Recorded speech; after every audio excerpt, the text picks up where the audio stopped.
SI సమక్షంలోనే ఏకంగా మారణకాండ చేస్తూ మనుషులను చంపేసే స్థాయిలోకి చంపేసిన తర్వాత కత్తులతో ఇలా నరికి ఇంకా పలువురిని గాయపరిచిన తర్వాత కూడా ఎందుకు వాళ్ళందరూ కూడా ఈ కార్యక్రమం చేసి మళ్ళీ గ్రామం వెళ్ళిపోయేదాకా వాళ్ళని ఎవరు ఎందుకు పట్టుకునే కార్యక్రమం చేసేదానికోసం కూడా ఎందుకు పోలీసులు రాలేదు?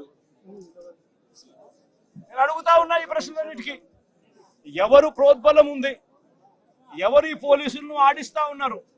ఏకంగా ఎస్పీ, ఏకంగా సిఐ, ఏకంగా డిఎస్పీలు ఏ ఒక్కరు కూడా అడిషనల్ ఫోర్స్ ను పంపించుకోకుండా పగడ్బందీ ప్లాన్ ప్రకారం మనుషులను చంపేసిన వాళ్ళు ఊర్లు కూడా విడిచిపెట్టి వెళ్ళిపోయే పరిస్థితి క్రియేట్ చేసి అప్పటికి కూడా ఫోర్స్ రాకోకుండా కూడా వీళ్ళు ఆపగలిగినారు అని అంటే ఏ స్థాయిలో కుట్ర జరుగుతా ఉంది అన్నది, ఏ స్థాయిలో రాజకీయ నాయకులు, పోలీసులు, ఏ స్థాయిలో వీళ్ళందరూ కూడా కూడబలుక్కొని భయానక వాతావరణం క్రియేట్ చేస్తా ఉన్నారు అని చెప్పడానికి ఇది ఒక నిదర్శనం కాదా అని అడుగుతా ఉన్నా.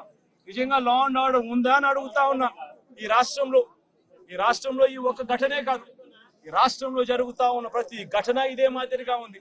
మనం వినుకొండకు నేను వెళ్ళా, నడి రోడ్డు మీద రఫీ అనే పిల్లోడిని నడి రోడ్డు మీద నరికారు. రఫీ అనే పిల్లోడిని నరికారు. ఇలాంటి ఘటనలన్నీ కూడా రాష్ట్రంలో చాలా జరిగాయి. దాదాపుగా 30కి పైగా ఇదే శ్రీశైలం కాన్స్టిట్యున్సీలో ఇంకొక రైల్వే స్టేషన్. ఈయన పేరు సుబ్బరాయుడే. పేరు దాసు. వాళ్ళ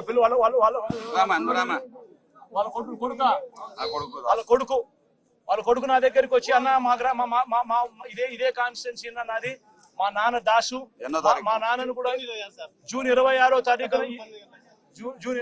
తారీఖున పట్టపగులు 12 గంటలకు ఇదే మాదిరిగానే చంపారని చెప్పి దాసున ఇదే కాన్స్టిట్యున్సీ ఈ మాదిరిగా ఫోటోలు చూపిస్తా ఉన్నాడు. ఎస్ఐ కూడా చెప్పాడు. ఇక్కడ ఆశ్చర్యం ఏమిటంటే ఇన్సిడెంట్ జరగనిస్తారు, చంపేస్తారు, భయానక వాతావరణం క్రియేట్ చేస్తారు. ఆ తర్వాత తప్పనిసరి పరిస్థితిలో కేసు పెట్టాల్సిన పరిస్థితి వచ్చినప్పుడు ఆ కేసును ఆ చిన్న ముద్దాయిల దగ్గర, చిన్న మనుషుల దగ్గరనే ఆ కేసు ఆపేస్తా ఉన్నారు. ఆ కేసును అక్కడ ఆపితే ఇటువంటి ఘటనలు ఆగిపోతాయా? చేపించిన వాళ్ళు ఎవరు? చేయించిన వాళ్ళు ఎవరు?